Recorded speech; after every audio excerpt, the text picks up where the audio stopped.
의석을 정돈해 주시기 바랍니다. 위원 여러분 그리고 관계공무원 여러분 반갑습니다. 성원이 되었으므로 제226회 울산광역시의회 제2차 정례회 기간 중 제5차 환경복지위원회 회의를 개회하겠습니다. 오늘은 시민건강국 소관 일반회계 예산안 및 기금운용 계획안에 대하여 심사하도록 하겠습니다. 의사일정 제1항 의안번호 제1020호 2021년도 제4회 울산광역시 추가경정예산안 예비심사의 건, 의사일정 제2항 의안번호 제1018호 2022년도 울산광역시 일반특별하게 예산안 예비심사의 건, 의사일정 제3항 의안번호 제1019호 2022년도 울산광역시 기금운용계획안 예비심사의 건을 일괄 상정합니다. 원활한 회의 진행을 위하여 시민건강국 소관 일반회계 2021년도 제4회 추가경정예산안과 2022년도 예산안 및 기금운용계획안에 대한 일괄 제할 선명과 검토 보고 후 일괄 심사하도록 하겠습니다. 김상육 시민건강국장께서는 발언대로 나오셔서 간부공무원 소개와 일괄 제한 설명을 해주시기 바랍니다.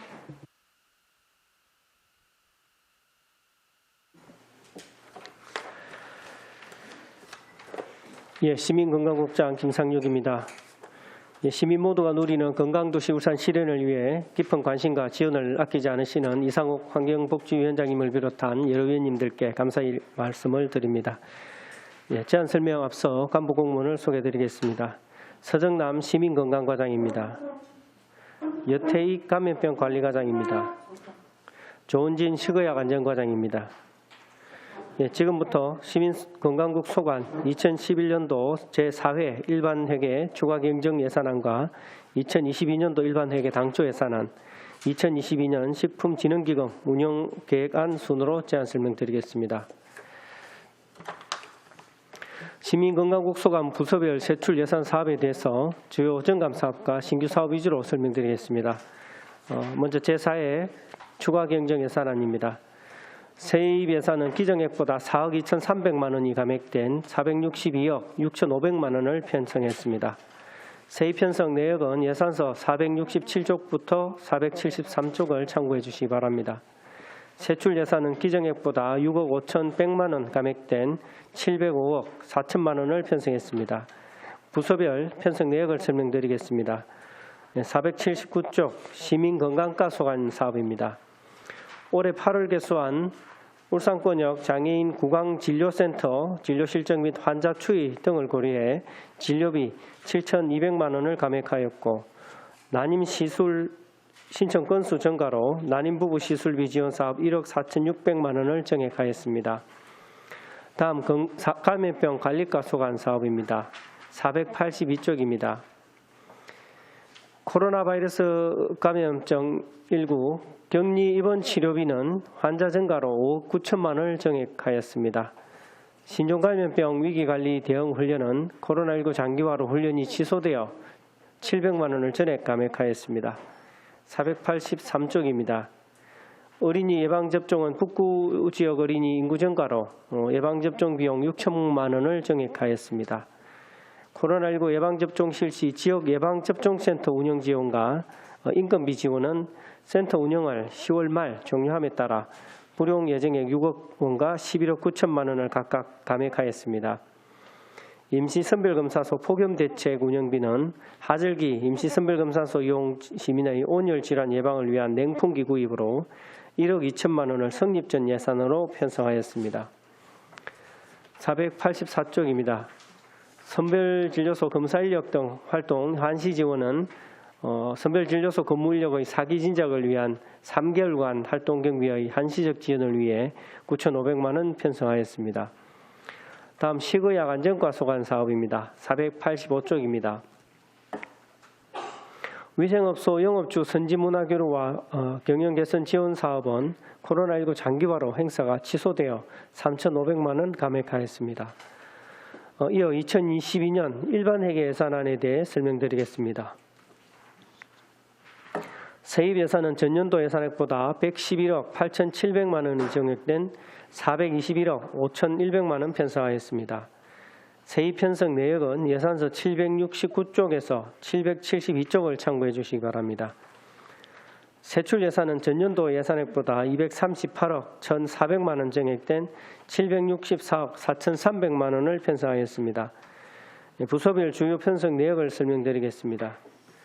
776쪽 시민건강과 예산은 44억 7,200만 원 증액된 349억 5,100만 원입니다. 주요 내역으로는 777쪽 공공보건의료 협력체계 구축으로 올해 2월 권역 책임의료기관 지정으로 2회 추경에 신규 편성된 사업으로 지역 의료기관과 협력체계를 구축하여 의료 문제를 개선해 나가기 위해 내년에도 경상보조 6억 5,500만 원, 자본보조 500만 원을 편성하였습니다. 농어촌 보건소 등 이전 신축은 범사업 보건지수 2층 정축 사업비로 범사업 인구 증가 및 보건의료 행정 수요 증가에 따른 공공보건의료시설 확충을 위해 5억 2,100만 원 증액하였습니다. 778쪽입니다. 헌혈 건장 사업은 코로나19 장기화 및 저출산 고령화로 헌혈 인구가 급감함에 따라 헌혈 공백기에 시민의 헌혈 참여 건장 및 홍보를 위해 기념품을 지원코자 5천만 원 신규 편성하였습니다. 산재 전문 공공병원 부지 매입비는 LH와 5년간 10회 납부 조건으로 부지 매매 계약을 체결함에 따라 내년 2회 분할 납부금 중 1회차 중도금으로 11억 증액하여 36억 원을 편성하였습니다. 779쪽입니다. 어려운 건립 기본계획 수립 용역 시행을 위한 용역비 5천만 원을 신규 편성하였습니다. 781쪽입니다. 지역사회 중심 금연교육 및 홍보는 코로나19로 보건복지부 대면교육 축소로 5,300만 원 감액하였습니다. 782쪽입니다. 건강 뉴드림센터 운영은 올해 5개소 추가 설치하여 인건비 및 운영비가 증가되어 1억 100만 원 증액하였습니다. 783쪽입니다. 지역노동자 건강정진센터는 올해 2회 추경에 2억 3천만 원 신규 편성하여 추진하고 있는 사업입니다. 내년 사업비로 2억 6천만 원을 편성하였습니다. 785쪽입니다. 암건진 사업은 사업 대상 감소로 사업비가 조정되어 6,300만 원을 감액하였습니다. 786쪽 난임부부 시술비 지원은 지원 기준 완화로 지원 신청이 증가되어 5억 8,800만 원 증액하였습니다. 788쪽 산모 신생아 건강관리 지원은 올해 사업 실적을 고려해 사업비 조정되어 5억 900만 원 감액하였습니다. 789쪽 한방 난임치료비 지원 사업은 올해 2회 추경에 신규 편성한 사업입니다. 출산율 향상을 위해 내년에도 5,400만 원 편성하였습니다. 790쪽 정신재활시설 운영 지원은 북구에 신규 개소 예정인 정신재활시설 1개소의 운영 지원을 위해 5천만 원 증액하였습니다. 광역정신건강복지센터 운영은 보건복지부 사업비와 인건비를 분리하여 정신건강사업을 개편함에 따라 인건비 5억 7,700만 원을 감액하였습니다. 791조 기초정신건강복지센터 운영도 위에서 말씀드린 보건복지부 사업 개편으로 인건비 부분을 별도 편성하기 위해서 4억 4,900만 원을 감액하고 정신건강복지센터 인력 확충에 건강정진 건강복지센터 운영비에서 인건비를 신규로 10억 1,200만 원, 건강정신 건강복지센터 인건비는 8억 5,500만 원 증액한 16억 9,900만 원을 편성하였습니다. 통합정신건강정진사업은 코로나19 등 정신건강정진 서비스에 대한 수요 증가로 보건복지부에서 정신건강정진 사업을 전국 확대함에 따라 11억 3,300만 원을 신규 편성하여 지역 여건 및 주민 요구에 따른 정신건강정진 사업 추진할 계획입니다. 792조 기초정신건강복지센터 자살 예방사업 인력 지원은 신규 채용으로 5명 정원됨에 따라 1억 3,300만 원을 증액하였습니다. 793조 정신질환 치료비 지원은 올해 지원 실적 등을 고려해 보건복지부 사업비가 조정됨에 따라 7,500만 원 감액하였습니다. 797조 감염병 관리과 예산은 153억 5,800만 원 증액된 330억 6,500만 원입니다.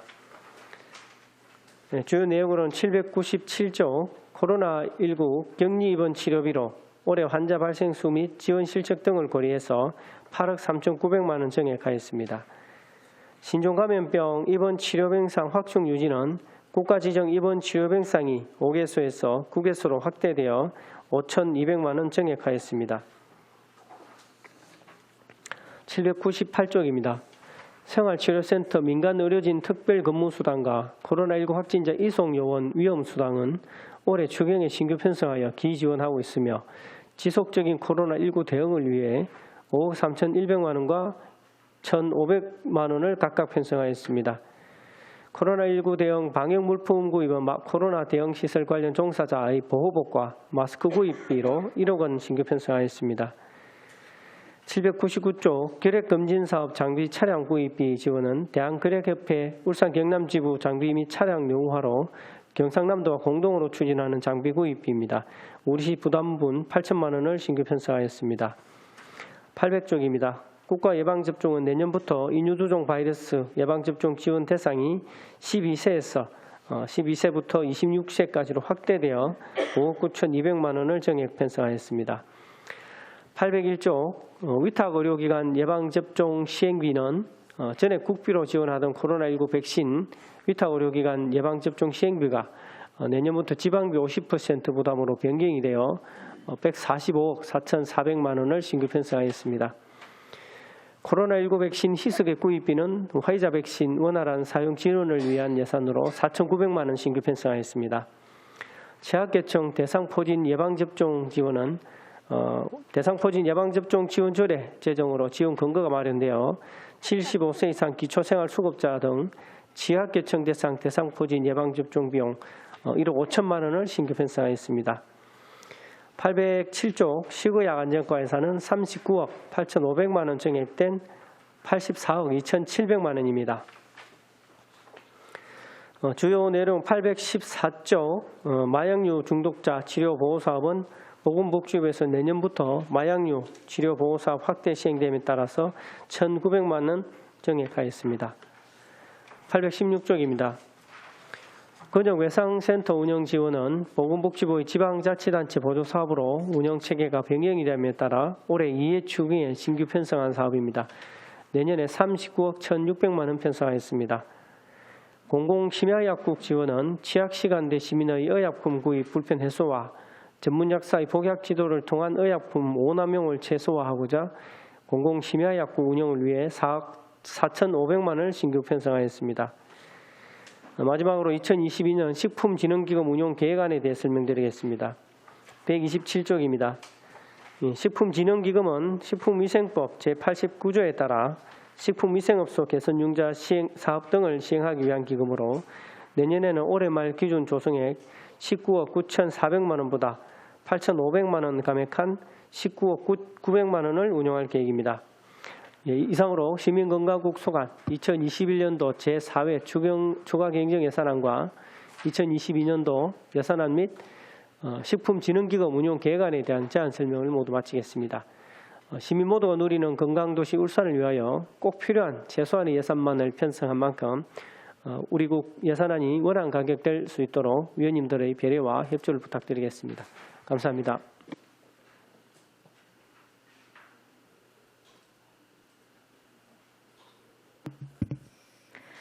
김상육 국장님 수고하셨습니다. 다음은 전문위원께서 검토보고를 해주시기 바랍니다. 전문위원 민덕기입니다. 일괄 검토보고 드리겠습니다. 세입 세출 등은 검토보고서 97에서 105쪽을 참고하여 주시기 바랍니다. 검토 의견입니다. 21년도 제4회 추경 예산안의 세출 예산 중 간염병 관리과 소관, 코로나19 지역 예방접종센터 운영지원 6억 원, 예방접종 인건비 지원 11억 9,100만 원 감액 사유, 시약 안전과 소관, 위생업소 경영 개선 지원 3,100만 원 감액 사유에 설명이 필요합니다. 22년도 예산안의 세출 예산 중 시민건강과 소관, 정신건강복지센터 인력 확충 18억 6,800만 원 정액 사유와 간염병 관리과 소관, 위탁 의료기관 예방접종 시행비 145억 4,400만 원 신규 편성 사유, 식의약 안전과 소관, 공공심야약국 4,500만 원 신규 편성 사유에 대한 설명이 필요합니다. 이어서 시민건강국 소관 식품진흥기금 2020년도 기금 운용 계획안의 조성 현황 등은 검토보고서 107에서 109쪽을 참고해 주시기 바랍니다. 특별한 사항은 없습니다. 이상으로 검토보고를 마치겠습니다. 민덕기 전문위원님 수고하셨습니다. 시민건강국 소관 일반에게 2021년도 제4회 추가경정 예산안과 2022년도 예산안 및 기금운용 계획안에 대하여 질의하실 위원께서는 질의하시기 바랍니다. 질의 순서에 장윤호 부위원장 질의하시기 바랍니다. 네, 반갑습니다. 먼저 공공보건 의료 분야에 대해서 좀 질의를 드리겠는데요. 우리 울산의 공공의료 인프라 하면 어떤 게 있습니까? 예, 시민건강국장입니다. 예, 공공의료 인프라 일반적으로는 저희가 보건복지부 소관에 의료원이 있는 게 가장 중요한 사항인데 그 부분은 지금 현재 울산에 있는 공공의료 인프라에 대해서 질의했습니다. 예, 그런 부분이 있고 그 다음에 이제 뭐 현재까지 있는 부분은 저희가 산재 모병원은 산재 공공병원 추진을 하고 있고 현재 저희 유일한 것이 저희 시립 노인병원이 원양에 있는 부분이 있고 그 다음에 지역별로 이제 보건소, 그다음 보건지소, 보건진료소 그게 현재 있는 우리 인프라의 전부입니다. 제가 이 질의를 먼저 드리는 이유가 뭐냐면 광역시로 승격된 이후에 여기에 관련된 우리가 노력이 너무 부족하지 않았나라는 생각이 들어서 그 질의를 드린 겁니다. 광역시로 저희가 승격되고 나서 지금 20여 년이 지났는데 아직도 저희는 의료원이 하나 없습니다. 그죠? 그래서 이번에 저희가 코로나19를 계기로 이제 공공보건 의료 관련돼서 저희도 이제 심각성을 저희도 인지하고 또 이제 정치권에서도 그런 부분을 요구하는데 첫 번째는 그런 목소리를 물론 시민건강국도 새롭게 만들어진 지가 얼마 안 된 부분도 있겠지만 그렇다 손 치더라도 너무 이거 공공의료에 대해서 우리가 너무 도외시하고 있지 않았나는 반성이 좀 필요한 것 같고요. 지금 저희가 이제 어떻게 보면 비정상적인 상태라고 볼 수 있거든요. 왜냐하면 광역권에 다 있는 의료원도 하나 없는 데다가 지금 이 상태를 20여 년 방치해 오면서 이제 와서 이제 의료원 정도 이제 저희가 유치를 하려고 하고 있는데 그 전에 의료 인력 부분도 또 문제가 있습니다. 그죠? 그래서 30년 전에 벌써 울산 의대를 만들어서 우리 시민들의 염원을 모아가지고 울산 의대를 만들고 울산 대학병원에서 교육을 시킬 수 있게끔 요청을 했음에도 불구하고 기형적으로 비정상적으로 30년 가까이 운영이 되어 왔습니다. 근데 지금까지 30년 동안 이것도 역시 아무런 뭐 했는지 모르겠어요. 아니 울산 의대를 해놓고 서울 가서 서울 아산병원에서 교육 다 받고 우리가 만들어서 그거 다 올려주고 왜 30년 동안 거기에 대해서 개선하려고 아무도 이야기를 하지 않았는지 이제 와서 딴 이야기들이 막 나오고 있는 부분도 아쉽기도 하고 그래서 첫 번째는 울산에 없는 공공보건 부분을 강화하기 위해서 당연히 의료원도 추진해야겠지만 그에 관련된 의료 인력들을 확충하기 위해서 지금 비정상적으로 운영되고 있는 울산 의대, 울산에 와서 정상적으로 울산 의대가 운영될 수 있는 방법을 위해서 우리 시민건강국에서 어떻게 보면 울산시의 입장이 시민건강국 입장이라 저는 생각이 됩니다. 여기가 해당 부서니까 어떤 노력을 하고 계신지 그리고 지금 진행 과정에 대해서 좀 이야기를 좀 한번 해주셔야 될 것 같습니다. 예, 이제 두 가지인 것 같습니다. 하나는 공공병원, 공공의료 확충에 대해서 너무 노력이 없었다. 그 부분에 대해서는 저도 이제 과거에 이제 산재 모병원 추진 과정에서도 좀 느낀 부분은 이제 저희가 울산이 광역시로 되면서 그때부터 사실은 경남의료원의 혜택을 전혀 받을 수가 없는 상황이 됐는데 그 공백을 메우기 위해서 의료원을 설립을 하자니 이미 이제 저희가 아시다시피 광역시로 성격될 즈음에 이제 여타가 진행이 됐죠. 제도 자체가. 그래서 그럼 의료원이 예타를 통과한 적이 없습니다. 지금 다른 지역도 마찬가지지만은. 그래서 구상을 했던 게 이제 산재병원 유치인데, 그 산재병원이 빨리 유치가 되면 그 다음에 이제 의료원을 유치를 하려고 이제 시도를 했겠는데, 이 산재병원 설립이 거의 15년간 노력을 하는 과정에 있어서도 유치가 안 되다 보니 계속 이 사업을 잡고 진행이 됐던 것 같습니다. 그래서 이제 19년도에 이제 유치가 됨으로써 그 다음부터 다시 이제 의료원을 예타를 면제를 받든 예타를 통과하든 진행할 수 있는 여건이 됐던 것 같습니다. 그다음에 이제 아산병원에 이제 울산대 의대가 같이 교육이 되고 있는 부분에 대해서는 사실 뭐 저도 이 부분이 왜 처음부터 이게 지역에 계속 안 있고 서울로 갔는가에 대해서는 잘 모릅니다. 사실은 모르지만은 현재 여러 전문가들이나 시민들이나 우려하는 것은 일단 환원하는 게 맞지 않느냐라는 목소리가 많은 것 같습니다.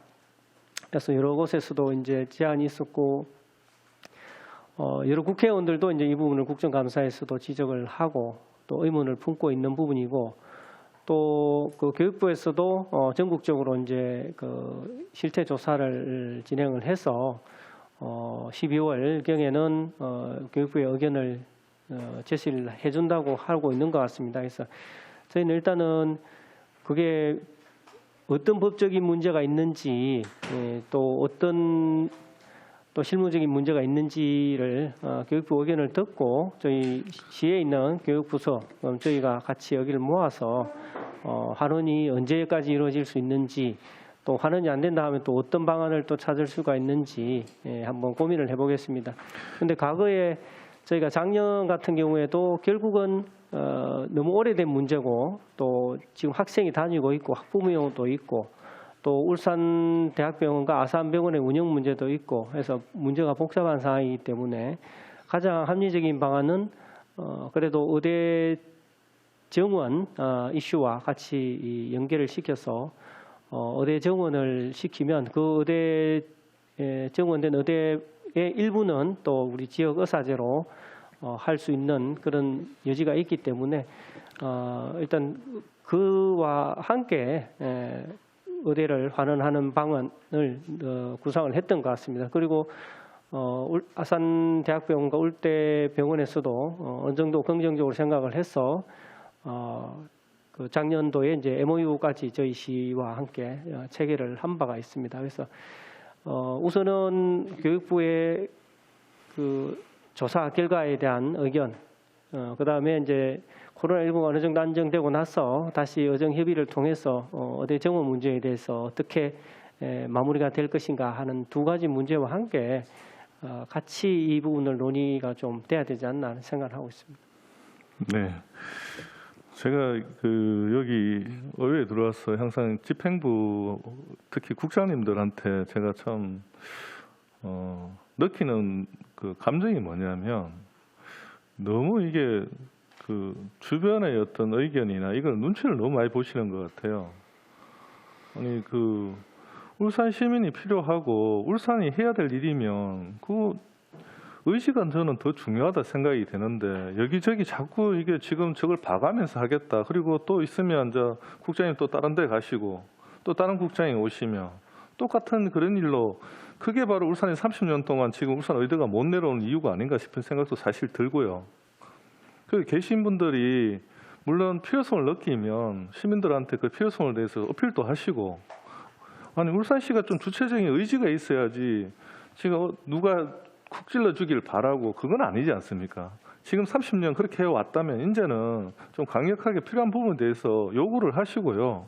울산시 입장을 명확하게 이야기하는 게 필요하다고 생각이 됩니다. 아까 말씀하신 그 의대 정원 같은 부분은 그거는 사실은 좀 이게 어떻게 보면 정치권의 문제이긴 하지만 기본적인 부분, 그러니까 기존에 잘못된 거를 먼저 정상화시키는 게 우선이지 그걸 하고 연계하는 부분은 저는 옳지 않은 생각인 것 같고요. 일단은 우리가 지금 공공인프라가 너무 없기 때문에 지금 이 부분에 대해서 이번 계기로 좀 강력한 의지를 가지고 주도적으로 좀 요구를 먼저 하는 게 필요하지 않느냐. 우리 입장을 먼저, 우리의 정책을 먼저 만들어 놓고 전략을 만들어 놓고 물론 그걸 만들고 계신지라고 생각을 합니다만은 너무 이렇게 목소리를 내지 않는 부분도 지금까지 우리가 지금 울산 공공 의료가 이렇게 열악하게 된 결과가 아닌가, 이유가 아닌가 이렇게 생각이 들어서 질의를 드렸습니다. 네, 추가 질의하겠습니다. 예, 자유한국당 위원장 수고하셨습니다. 집행부 답변 좀 간략하게 부탁드립니다. 손정학 위원 질의하시기 바랍니다. 제가 다른 질문을 하려고 하다가 장윤의 의원께서 이야기하신 것에 보충적으로 한마디 짚고 넘어가겠습니다. 우리 한 가지만 여쭤볼게요. 실질적으로 아마 우리 시민 건강국에는 아마 의대 문제와 관련된 울산 의대와 관련된 문제는 가급적이면 언급을 하지 않고 회피하려고 하는 의식을 갖고 있는 것 같아요. 이 문제와 관련 공식적으로 한번 요구를 한 적이 있습니까? 공개적으로, 공식적으로 울산시 입장으로 울산시 의대가 울산에 환원돼야 된다는 거 정상화하라고 울산시가 공개적으로 성명을 발표한 적이 있나 아니면 이걸 가지고 교육부에다가 공식적 항의 방문을 해가지고 문서를 전달한 적이 있습니까? 불법을 정상화하라 하는 걸 한 번 얘기한 적이 있습니까? 국장님. 없습니다. 없죠. 이 문제에 대해서는 오직 울산 의대의 처분만 기다리고 있는 꼴입니다. 실질적으로. 이 상황이 벌써 몇십 년째 이렇게 올라오고 그들의 처분에 따라 가지고 공공의료원이 더 확충되도록 이렇게 노력도 지지부진해왔고 현재까지 흘러왔는데 울산대학 의대병원에서는 정원이 추가로 내려오면 추가로 주면 여기 제2병원 짓고 그거가 점진적으로 아마 내려오겠다는 생각을 아마 전략적 카드로 가지고 이렇게 내밀고 있는 것 같은데 그거는 올바른 그 정책이 아니라 보고 지금 있는 그 정상화 이후에 문제를 정상화하고 난 뒤에 그 이후에 문제를 만들어 가야 되는데 울산 의대청은 아예 그거는 논외를 치고 하는 것 같아요. 지금은 현재 있는 거는 기정사실화 시켜놓고 논외를 치고 제2의 정원을 주면 울산에 이렇게 하겠다는 생각 갖고 있는데 여기에는 우리 시민들이고 뭐 저를 비롯한 아마 시민들 대다수는 동의를 하지 않을 겁니다. 먼저 내려와가지고 정상시키고 이후에 정원을 확충해 나가든지 이런 걸 해야 되는데 좀 많이 안 쉽고요. 제2병원이 들었으면 그것도 3차 병원일 건데 3차 병원 같으면 다른 3차 병원이 될지 아마 2차 병원이 될지 모르겠지만 그로 인해 가지고 울산시 전체 의료계에 미치는 공공 영역이 아닌 민간 영역에 미치는 것 관련돼서 한 번도 이렇게 여러분들 고민해 본 적이 있습니까? 울산의 중소규모의 병원들의 경영과 관련돼서도 문제가 바로 이렇게 현실화될 건데 이런 부분도 한번 깊이 고민을 해봐야 될 겁니다. 울산 의대 문제 관련돼서는 그 정도로 하고요. 내년 울산 의료원 예산을 5천만 원을 이렇게 용역비를 확보했더라고요. 이거는 무슨 용도로 쓰려고 용역을 하는 겁니까 지금? 지금 의료원이 저희가 예비 타당성 조사 면제 요청을 해놨지만은 쉽지는 않은 것 같습니다. 그러면 내년도에 그 여타를 또 거쳐야 되고 그 끝나면 또 그 사업이 많이 좀 늦어집니다. 그래서 저희가 이제 여타를 한다고 하면 동시에 이제 저희가 기본 계획을 수립을 해서 현재 부지가 계략적 위치만 정해져 있지만은 어떤 정도의 규모로 부지를 정확하게 해서 알겠습니다. 그러면 지금 우리가 그 복지부에 제출한 서류에 어떤 방향성, 구체성 이런 게 없이 그냥 제출돼 있습니까? 일단 부지에 계획서요? 대한 위치와 그 뭐 저희가 4만 평방미터 정도의 면적을 하겠다 했는데 실제 이제 그 부분 안에서 그러면 건물 방향을 어떤 식으로 배치를 하고 계략적인 건축 계획은 어떻게 하고 또 더 세부적으로 이제 그 여타가 만일에 그 동시에 끝난다 하면 새롭게 진료과를 또 어떻게 하고 인력들을 어떻게 할지 그런 이제 설계 단계 들어갔을 때 기본이 되는 그런 자료들을 만들 계획입니다. 장년기 시민의 그 서명도 받으면서 이 운제를 진행해 왔는데 저는 기본 계획은 작년 정도가 마련되어 가지고 했는 거라고 저는 이해하고 있었는데 그러면 기본 계획도 없이 단순하게 우리가 공무원들의 그 간단한 계획서로 인해 가지고 이렇게 요청했다는 이야기죠, 그죠? 아닙니다. 이제 그 예비 타당성 조사 면제 또는 타당성 조사에 필요한 서류 같은 경우에는 어떤 건축 부분에 대한 아주 자세한 것은 들어가 있지는 않습니다. 이게 연면적이나 어떤 비용에 수반되는 이런 자료들, 그 인력 자료들, 뭐 이런 정도의 의료 부분에 대한 자료들 위주로 이제 들어가게 되고. 실제 이제 건축 자체를 똑같은 비용을 가지고 어떻게 할지에 대해서는 추가적인 기본 계획을 수립을 해서 나중에 설계까지 알겠습니다. 해야 되는 것 같습니다. 그러면 이 문제가 좀 많이 늦었는 건데 작년에 이 문제가 그렇게 시급했는 것 같으면 좀 일찍이 추경을 확보해서라도 대응해 나왔으면 올해 같으면 상반기쯤 되면 용역이 다 정리되고 이렇게 해서 다양한 정치 뭐 이렇게 할 수도 요구도 할 수 있었을 건데 좀 많이 아쉽네요. 그럼. 그리고 36억의 그 산재병원 그 부지비를 지금 그 우리 시가 지금 11호가 요청했습니다. 맞죠? 네. 부지를 지금 몇 평을 정도 그 몇만 해배를 확보할 계획이죠? 그게 부지 면적이 어느 정도 되죠? 부지가 지금 우리가 3만 40만 4만. 네. 아니요. 산재병원. 40만 해배요? 4만 해배? 그게 몇 평 어느 규모를 부지를 확보하려고 하는 겁니까? 산재병원은 3만 3천 평방미터 부지입니다. 이게 당초에 만 평 정도 이렇게 예. 그 정도 규모네 그죠? 이 정도면 하면 충분하게 근데 우리가 원하는 지금도 규모의 이제 병원이 설립이 되고 주차장도 확보되고 요즘은 주차장이 필수인데 설계를 안 그래도 해보니까 결국은 나중에 걱정은 또 주차 문제가 좀 있을 것 같습니다. 근데 위치가 어디가 됐든지 간에 주차 문제는 어쩔 수 없는 부분 같고 그래서 우선은 설계를 진행을 해서 건립을 하고 과정 중에서 저희가 이제 어떤 기계식 주차장을 도입을 한다든지 이런 방안에 대해서는 추후에 다시 한 번 더 검토를 해서 추진을 하기로 했습니다. 그래요. 그러면 지금 현재까지 지금 그 산재병원 이거는 진행은 지금 어느 정도까지 와 있습니까? 설계가 지금 하고 있는 상태인지 아니면 당초에 이제 저희가 그 연말까지 설계를 끝내고 뭐 빠르면 금년 안에 늦어도 내년 1, 4분기 안에 착공을 할 계획이었는데 중간에 이제 그 우리 삼국 시대에서 조선 시대까지 어떤 농경 유적이라든지 제방 유적이라든지 이런 또 문화재가 발굴이 좀 됐습니다. 그래서 현재 일부 공사 구간에 대해서 이제 정밀 조사를 하고 있는 상태입니다.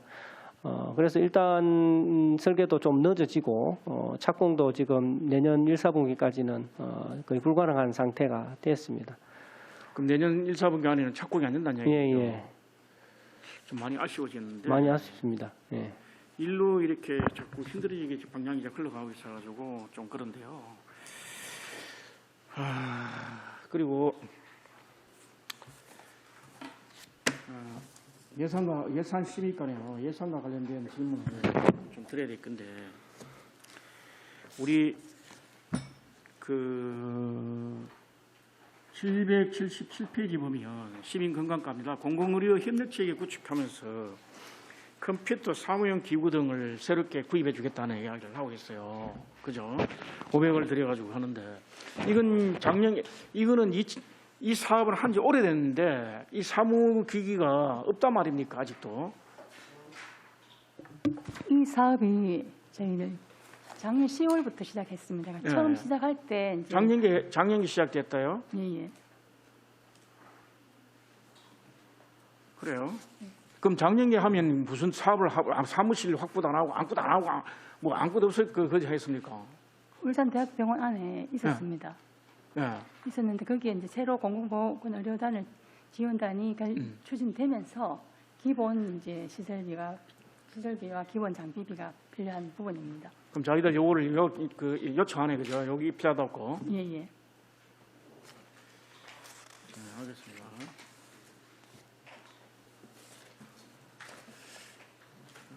8초밖에 안 나오는데 추가 질문해야 되겠습니다. 예, 손정호 위원 수고하셨습니다. 안수일 위원 질의하시기 바랍니다.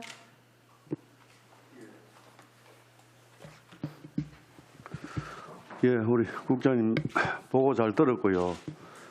시민건강구 작년에 비해서 내년도에는 또 세입도 많이 증가했고 세출도 많이 증가했습니다.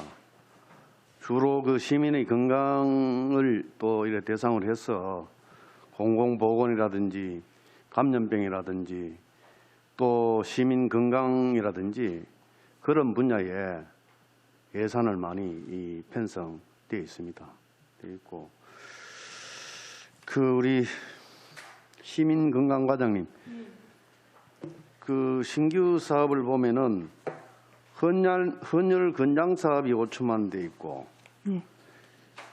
이게 헌혈 건장 사업을 이런 내용을 보니까 요즘 뭐 코로나로 또 인해 가지고 또 헌혈하는 대상자들이 많이 또 감소로 인해서 헌혈에 많은 그런 애로사항을 겪고 있다. 그래서 금년도에 우리 저 시에서 헌혈 또 지원 조례도 또 이래 제정하고 해서 예산을 5천만 원 편성했는데 이게 5천만 원 편성한 뭐 근거가 뭔지 이유가 뭔지 그 내용에 대해서 설명 좀 해주시기 바랍니다.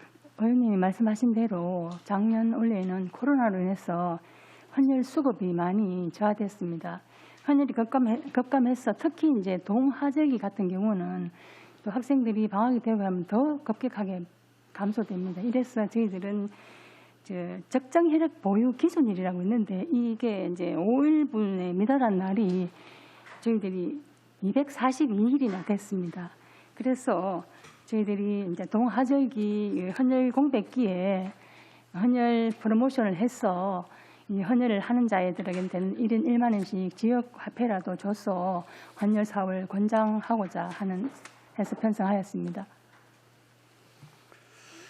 그래 헌혈 보니까 지금 뭐 그전에는 주로 뭐 학생들 상대로 네. 또 젊은 사람 상대로 이래 헌혈을 많이 수급을 했는데 최근에는 또 그런 대상자들이 또 이래 감소함에 따라 가지고 우리 또 중장년층들 대상으로 또 헌혈 또 이래 사업에 홍보를 또 많이 또 하는 걸로 되어 있는데 네. 그래서 물론 그 헌혈도 홍보도 또 중요합니다. 헌혈도 홍보도 중요하고 또 거기에 상응하는 뭐 이래 기념품을 이래 또 마련해서 지급하는 걸로 되어 있던데 그 조금 뭐 그런 지급하는 것도 기념품 그 지급하는 것도 그 1인당 한 10,000원 수준에 되어 있던데 네네. 그걸 조금 더 너무 적지 않나 이렇게 생각을 해봤습니다.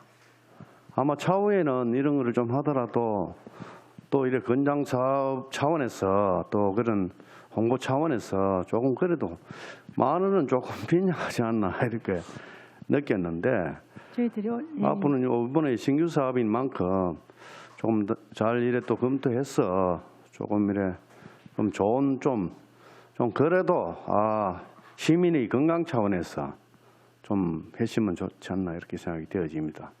그걸 좀 알겠습니다. 생각해 주시고 그다음에 그 정신 건강 분야에 예. 예산이 많이 편성되어 있더라고요. 예, 맞습니다. 거기에 대해서 한 말씀 해주시기 바랍니다. 저희들 정신건강 분야 같은 경우는 지금 현재 예산서를 보면은 작년까지만 해도 사업비, 인건비, 운영비가 함께 편성이 됐는데 원래 보건복지부의 그 국비 내시에 의해서 사업비, 운영비와 인건비를 별도로 분리하게 했습니다. 그래서 이제 인력이 확충된 부분에 많은 인건비가 포함되었다고 볼 수 있고 이제 올해 같은 경우는 22년도 같은 경우는 통합 정신 건강 정진 사업이 새로이 복지부에서 신청이 되었습니다. 선정이 되어서 여기에 따른 예산이 저희들 이제 11억 정도가 새로 신규 편성되었습니다. 코로나19뿐만 아니라 지금 갈수록 그 시민들의 정신 건강 문제가 많이 대두되고 해서 특히 정신 문제에 있어서 중점적으로 관리토록 하는 측면에서 예산이 11억 정도가 더 정액 편성되었습니다. 그러고 보면은 울산 시민들의 지금 현 시대로 와서 정신적인 그런 부분에 많은 문제가 발생하고 있다. 그렇게 보면 되는 거죠. 맞습니다. 그리고 특히 청년 부분에 있어서 심각해서 내년에는 청년 중재센터라고 해서 특별히 또 하나를 또 만들어서 거기에 따른 이제 운영비와 인건비가 또 많이 편성되었습니다. 정신적으로 많은 시민들이 뭐 건강이 많이 나약해지고 뭐 미약해지고 이런 부분은 그 원인이 어디 있다고 생각되십니까? 여러 가지 문제가 있지만 아마 사회적인 현상도 있고 뭐 경제적인 문제, 가정 문제 또 여러 가지 분야가 있는 걸로 알고 있습니다. 이 부분에 대해서도 저희들이 이제 구군 기초 정신센터뿐만 아니라 광역 정신센터에서 사례도 발굴하고 관리자도 등록하고 여러 가지 프로그램 교육도 해서 시민들이 정신 건강을 회복할 수 있도록 노력을 하고 있습니다. 예, 이것은 우리 국장님께서 이거 참 우리 시민들이 정신적인 면에서 많은 이런 문제가 발생하고 있는 만큼 이거는 여러 가지 사회적인 문제가 또 돼도 되겠지만은 그 원인이 여러 가지 뭐 경제적인 손실, 경제적인 뭐 여러 가지 어려움 때문에 또 많이 발생할 수 있고 또 가정 불화로 인해서 또 그런 문제가 발생할 수 있고 하니까 지금 총체적으로 우리 국장님께서 간부 회의할 때 이런저런 거를 우리의 시민 건강국에 이런 문제점이 많이 발생하는 만큼 또 이게 해당되는 그런 연관된 부서에 또 좋은 정책이 될 만한 그런 거를 또 조언을 해서 전체적으로 이 매듭을 풀어가야 되지 않겠나 이렇게 생각이 되어집니다. 국장님 어떻게 생각합니까? 예, 맞습니다. 코로나19 또 후유증도 결국은 또 정신건강으로 나타난다고 지금 예상을 하고 있고, 정신응급에 대한 또 우려도 지금 현재 많이 부족한 상황에서 그런 부분에 대한 요구도 많이 있습니다. 말씀드린 대로 다차원적으로 좀 생각을 해서 앞으로 행정을 펴나가도록 하겠습니다. 예, 알겠습니다. 그리고 우리 감염병 우리 관리과장님. 예. 저는 우리 여태희 과장님 볼 때마다 작년이나 올해나 여전히 뭐 무표정으로 참 일관하는 모습이 참 그동안 얼마나 참 고통이 많았겠나 이렇게 생각이 되어집니다. 이번에 추경에 보니까 예방접종 인건비 지원 사업이 11억 9,100만 원 감액 편성됐던데 이 부분에 대해서 감액 편성의 사유에 대해서 한 말씀 해주시기 바랍니다. 483페이지. 예, 우리 전문위원께서 검토 내용에 보면은 예방접종 센터 인건비 지원 11억 9,100만 원 감액 편성.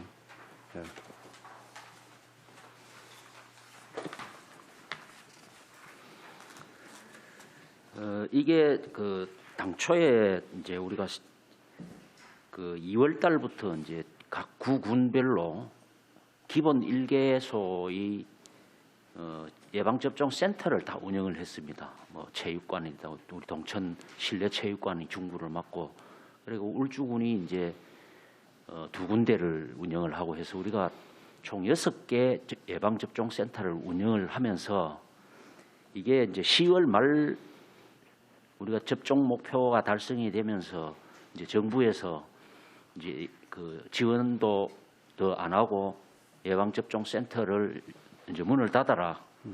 그래서 저희들이 가장 늦게 닫은 게 이제 우리 동천 체육관 중구 센터가 아마 가장 늦게 문을 닫긴 닫았는데, 그래서 이게 이제 연말까지 예산은 있었고 중간에 이제 그렇게 일찍 종료를 해버리니까 나머지 남는 예산이었습니다. 어쩔 수 없이 반납해야 되는 국비 성격이에요. 잘 알겠습니다. 한슬위원 수고하셨습니다. 장현우 부위원장 추가 질의하시기 바랍니다. 네, 앞서 울산의 공공보건의료 체계에 관련돼서 말씀을 드렸는데요. 일단 그 울산시가 명확한 어떤 입장을 뭐 당장 밝히기는 힘들어도 나름대로 준비를 하고 가지고 계셔야 된다고 생각을 합니다.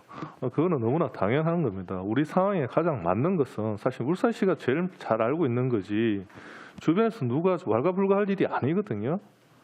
우리 생각을 울산시가 정확하게 가지고 계셔야 됩니다. 울산시는 뭐가 필요하고 어떻게 할 거라는 뭐 로드맵이라든가 어떤 단계라든가 이런 것들을 먼저 울산시가 딱 정립을 해서 그 확고한 어떤 그 의지를 가지고 이 부분 좀 진행해 주셨으면 좋겠고요. 추가해서 지금 우리가 이제 그 공공보건의료 체계가 없는 관계로 사실 울산대학교에 좀 과도하리만큼 이 부분을 의지를 하고 있는 것 같습니다. 그래서 의료 체계 이렇게 좀 망라해서 지금 현재 한 3년간 울산대학교하고 어떤 사업과 어떤 사업에 예산이 얼마 들어가는지 내역을 한번 보고를 해 주십시오.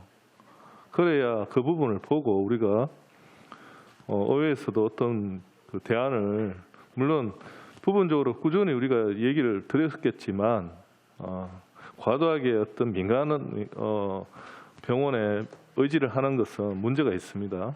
그리고 아까 우리 그 동료 의원님이 말씀하신 것처럼 여기는 또 다른 병원들도 많이 있습니다. 그런 부분에 어떤 형평성 문제도 분명히 제기되고 있으니 그 부분도 같이 좀 살펴볼 수 있도록 자료를 한번 제출해 주시고요. 지금 저희가 이제 그 공공보건의료에서 이제 먼저 산재병원부터 울산에서 시작되는 걸로 알고 있습니다.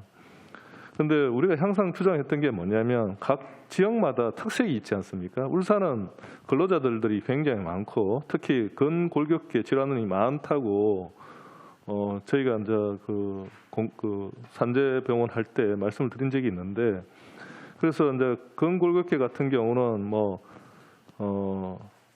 양방 타입도 괜찮지만 지금 다른 쪽에서 보면 한방하고 협진하는 시스템이 좀 효과가 있는 걸로 이렇게 알고 있고요. 그래서 우리가 이제 산재병원에 이제 그걸 시도하려고 했는데 사실 그게 우리가 사실 뭐 관리권이나 뭐 여러 가지 어떤 한계, 행정력에 미칠 수 없는 어떤 영역이기 때문에 우리가 이제 그걸 강력하게 주장을 못했는데요. 근데 제가 아까 말씀을 드릴 때 보니까 울산시도 충분히 거기에 대해서 요구할 수 있는 부분이 분명히 있겠구만 부지를 우리가 매입해서 주는 거죠. 예, 맞습니다. 그러니까 그 부분을 협상을 할 때 아니 우리가 땅 내주고 아니 그걸 유치해 오기는 왔지만은 우리도 우리 목소리를 좀 냈어야 되지 않느냐 아쉬움이 있습니다. 그 진행하는 과정에서도 여지가 남아 있다면 그런 부분을 근골격계 환자가 많기 때문에 울산 지역은 이런 부분이 꼭 필요하다고 한 번 더 이야기를 하십시오. 포기하지 마시고. 그리고 지금 앞서 저희가 행감 때 말씀드렸지만 보건소 같은 경우도 보건소가 지금 계속 빠져 있는데 울산은 사실 어떻게 보면 최일선에 있는 공공의료 어떻게 보면 보건소일 수 있는데 보건소가 지금 이 지금 시대 상황에 맞게끔 그러니까 변화가 되어 있느냐 지금 상황에 맞게끔 제가 가보지 않아서 잘 모르겠습니다만은 옛날 그 형태 그대로 답습하고 있지 않을까 이런 생각이 많이 들고요. 그래서 앞서 우리가 행감에서 말씀드린 게 보건소도 저희 이제 그 고령자 인구가 점점 늘어나니까 한방 진료를 좀 고민할 수 있게끔 그리고 그러니까 법에서 요구하는 그 한의사 인력도 분명히 있어야 된다고 돼 있지 않습니까? 예산 문제 때문에 그게 뭐 지금까지 뭐 안 해왔다고 계속 말씀을 하시지만 그 부분도 고민을 해서 좀 시도를 해 보십시오. 왜 안 하시는 겁니까? 세상은 변하고 자꾸 이게 인구의 어떤 구성비가 바뀌는데 항상 이게 사후 약방문처럼 일이 터지고 나면 그게 계속해서 그 사후 조치하느라 우리가 헉헉대고 그렇게 정책을 했어야 되겠습니까? 선제적으로 좀 준비해가지고 보건소 같은 경우도 노령 인구가 많은 지역이면 한번 해보시라니까요. 그걸 반응을 보고 시민이 좋아하는 쪽으로 하는 게 우리 정책 아닙니까? 행정이 아닙니까? 거기에 대한 생각을 간단히 정리해서 짧게 이야기 한번 해주십시오. 예, 그 양방 한방 협진은 일단 저희가 그 의료원 설립을 하면서 이 부분은 어떤 특별한 문제가 없는 한 같이 가보는 걸로 저희가 지금 준비를 할 계획입니다. 하고 한의사의 그 보건소 배치는 사실 법령에는 그렇게 되어 있고 저희들도 그렇게 하면 좋겠지만 일단은 기본적으로 어떤 정원 확보라든지 인건비 확보 이런 부분들이 이제 구군에서 조직팀에서 하다 보니 쉽지가 않은 것 같습니다. 예, 국장님 제가 잠깐 말씀 잘랐으면 하는데 결국은 저희가 이게 이제 어떤 사업을 하고 정책을 펴는 최종적인 목적은 뭐냐면 시민들한테 필요한 행정 서비스를 주는 게 우리 궁극적 목적이거든요. 맞지 않는 걸 자꾸 주면 뭐합니까? 맞는 걸 드려야죠. 그래서 그런 거를 좀 미리 아니면 시범 사업이라도 꼭 한번 해봤으면 좋겠습니다. 예, 장윤호 부원장 수고하셨습니다. 손정학 의원 추가 질의하시기 바랍니다.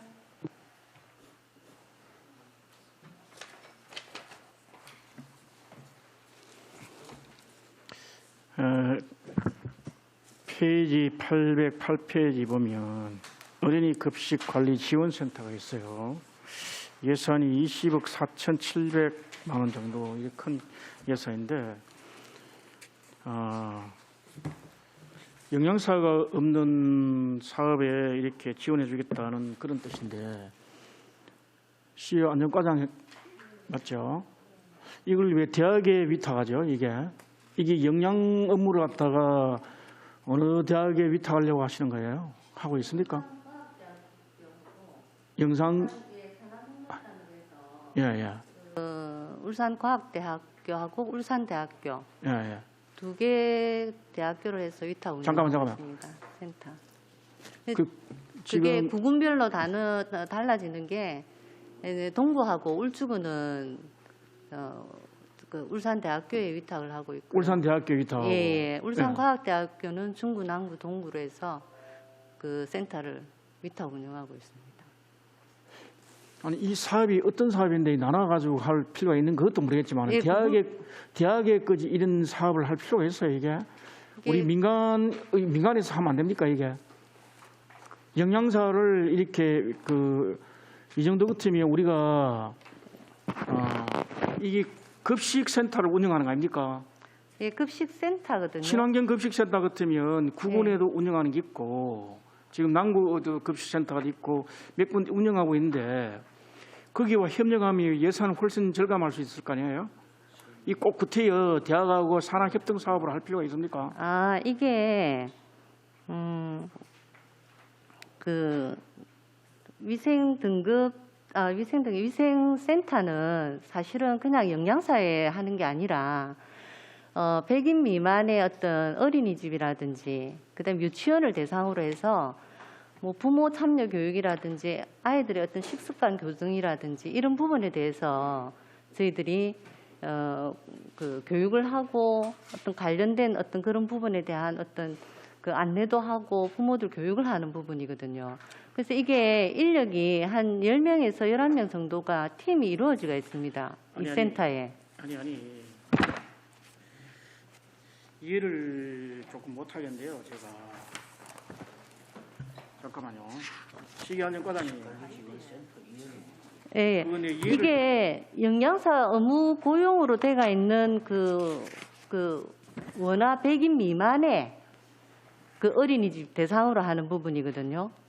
그래서 관리 그러니까 급식 어린이집에는 보통 영양사를 둘 수 없을 거 아니에요. 작은 규모이기 때문에. 예, 그죠? 다 둘 수가 없습니다. 그러니까 그걸 하면 예. 우리가 그 울산의 근역별로 이렇게 남구도 있고 이렇게 친환경 급식센터가 있다면 그건 영양사도 있고 다 있잖아요, 그죠? 예. 그걸 활용해가 이렇게 하면 이게 대표적인 칸막이 행장으로 생각하는데 이게 있는 기관을 활용해가 이렇게 하면 인건비 절약할 수 있고 여러 가지 이게 상승 효과가 있을 건데 어린이 먹는 그 급식단을 별도로 개발하는 것도 영양사가 그 충분할 수 있을 거고. 근데 왜 이렇게 나눠가지고 구태여 대학을 나눠줘가 이렇게? 이거는 어린이 식생활 안전관리 특별법으로 해서 센터별로 지정을 하게 돼가 있습니다. 지정을 하면 그거는 우리 기존 돼 있는 걸 지정하면 되잖아요. 아니요. 그 급식소 그걸 구태여 대학에 딱 지정하라 하는 법률 규정이 있습니까? 가급적이면 자격을 갖춘 데만 지정하면 되는 거 아니에요? 그러니까 그런 인력을 풀을 구성할 수 있는 어떤 데가 그런 어떤 그 단을 운영할 수 있는 데가 학교가 대부분이라는 거죠. 일반 민간인이 그렇게 전문 일반 분야를 민간이 아니고 우리가 하고 있는 거예요. 구청하고 그 남구하고 예. 친환경 급식센터가 별도로 그서 있잖아요. 그 친환경 활용하면 되겠는데. 그거와는 약간 좀 차이가 있습니다. 이거는 어쨌든 어린이집 대상으로 전문화해서 어린이들만 생활 교정을 위해서 하는 부분이기 때문에 그 부분과 이 부분은 차이가 있습니다. 자, 논쟁할 필요 없고 예. 이와 관련돼 가지고 지금까지 실제가 하고 있죠, 그죠? 그걸 이렇게 평가할 수 있는 자료를 갖고 와봐 주시고요. 자료 있죠, 그죠? 네네. 그 해와는 실제하고 평가할 수 있는 자료를 좀 주시고요. 이것도 시간이 다 되어 버렸네. 추가 질문하겠습니다. 예, 손정호 의원 수고하셨습니다. 안수일 의원 추가 질의하시기 바랍니다. 예, 예산서 당초 예산서 우리 감염관리과장님 801페이지.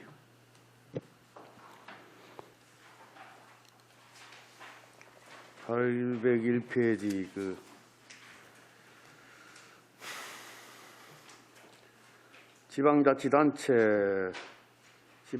자치단체 경상보조금 위탁 의료기관 예방접종 시험비 이 사업이 이번에 신규 편성돼 있는 사업인데 이 145억 4,400만 원 가까이 되는데 우리 이 신규 사업에 대해서 우리 과장님 한번 설명 한번 해주시기 바랍니다. 이거는 저희들이 지금 접종을 민간 의료기관에 지금 위탁을 하고 있거든요. 민간 의료기관에다가 이제 위탁을 하고 있고 접종센터가 문을 닫았기 때문에 대부분 이제는 민간 의료병의원에서 접종을 받는데 그러면은 그 접종해주는 의료기관에다가 그 시행료라 해가지고 1인당 회당 19,420원. 이게 이제 국비가 50%, 시비 25%, 구금비 25% 이제 이렇게 그 재원 부담이 되는 부분인데 그래서 이게 이제 지금까지는 뭐 100% 국비로 지금 쭉 해오고 있는데 내년에는 요 기준에 따라서 국비, 시비, 구금비를 나누어서 이제 새로 편성을 해야 되는 사업이 돼서 신규 그 편성을 한 내용이 되겠습니다. 그럼 이게 예방접종이 코로나 예방접종이란 말이죠? 그렇습니다. 그게 지금 우리가 290개 병의원들이 지금 나누어가지고 지금 접종을 하고 있거든요. 그 290개 기관에 접종하는 인원수에 따라서 1인당 19,420원 접종 시행료를 드리는 겁니다. 그래 이제까지는 전에 국비 지원을 받아왔는데 예. 이제 내년도부터는 50% 지방 부담이 국비 지방비 이래가지고 예. 지방비도 부담해라. 그래서 그렇습니다. 편성하게 되는 거죠. 예. 예. 그래 요즘 뭐 건강관리 차원에서 예방접종도 다양하게 있지 않습니까? 앞으로 뭐 시민들 건강을 위해서도 다양한 그 감염병 그 예방접종에 또 많은 또 관리 차원에서 관심을 가지는 것도 괜찮다 이렇게 생각이 됩니다. 그래서 우리 취약계층의 그 대상포진 그것도 내년부터 이제 이 지원하게 돼 있는데 그 실질적으로 대상포진 그 발병률이 높은 연령층이 주로 어디 됩니까? 우선 그 뒷부분부터 답변을 드리면은 그 노인층 인구에서 발생률이 높습니다. 노인층이. 예. 지금 어린 그러니까 청소년들 이하는 이제 주로 이제 수두로 이제 우리가 관리가 되고 있고 이제 옛날에 수두를 알았던 어르신들 중에서 이제 나타나는 게 지금 대상포진이거든요. 그래서 이게 상당히 뭐 통증을 유발하고 어떻게 보면 삶의 질을 상당히 떨어뜨리는 부분이 있고 또 접종비가 상당히 고가고 해서 저희들 이번에 그 우선 그 1억 5천만 원을 우리가 편성을 했는데 그래서 5개년 계획으로 하면은 우리 그 목표하는 접종률이 100% 이제 되는데 해보고 이제 효과나 성과를 분석을 해서 굳이 이걸 5개년까지 끌고 갈 거냐 아니면 2년 만에 땡기든지 3년에 당기든지 그거는 이제 올해 한번 해보고 내년에 해보고 거기에 대한 평가를 해서 우리가 분석을 해보고 예상을 더 증액을 하든지 해서 좀 사업을 좀 땡길 수 있으면 땡기는 게 좋을 것 같습니다. 그래서 그 65세 이상이 노인인데 근데 여기에 보면 대상이 뭐 물론 예산 문제 때문에 75세 이상을 우선적으로 예. 예방 접종으로 하기로 되어 있는데 사실 여기 보면은 65세 제가 볼 때는 60세 이상 그런 전후로 많이 대상포진이 발생하는 것 같더라고요. 그래서 이게 또 이 대상층을 연령층을 물론 예산 때문에 75세 뭐 이상 이래 나는데 뭐 그래도 한 70세 이상 한다든가 실질적으로 대상포진은 60대에 많이 발생하더라고요. 그래서 내년에는 75세 보다도 70세 이상 하면은 좀 안 좋겠나 싶어서 내가 한 말씀 드리는 겁니다. 예, 그 우리가 이제 노인 인구수 그다음 그 중에서 이제 또 기초생활 수급자의 범위 숫자 이제 이런 걸 이제 따져서 우리가 해보니까 원래 우리가 65세 이상 해주는 게 이제 명분은 맞죠. 노인이니까. 그래서 그게 상당히 그 예상 규모가 커지는 거예요. 커지니까 처음부터 이제 그렇게 한꺼번에 할 수는 없을 것 같고 해서 우선 첫 시작을 75세 이상으로 잡고 거기에서 20%를 내년에 한다.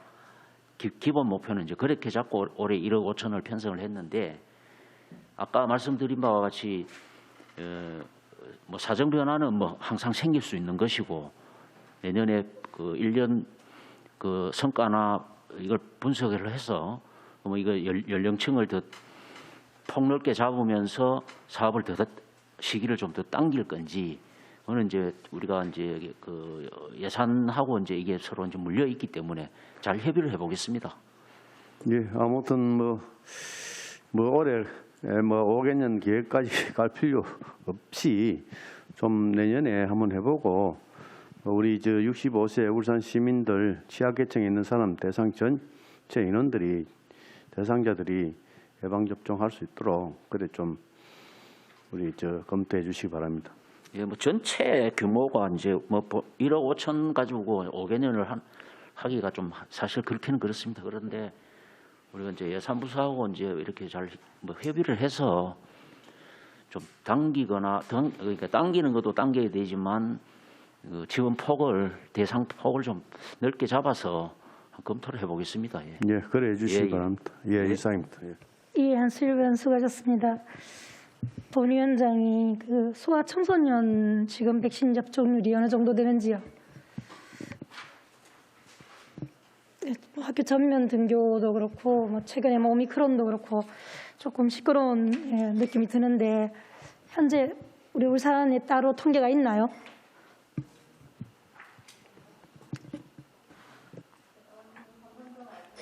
소아 청소년들 백신 접종률이 나와 있습니까?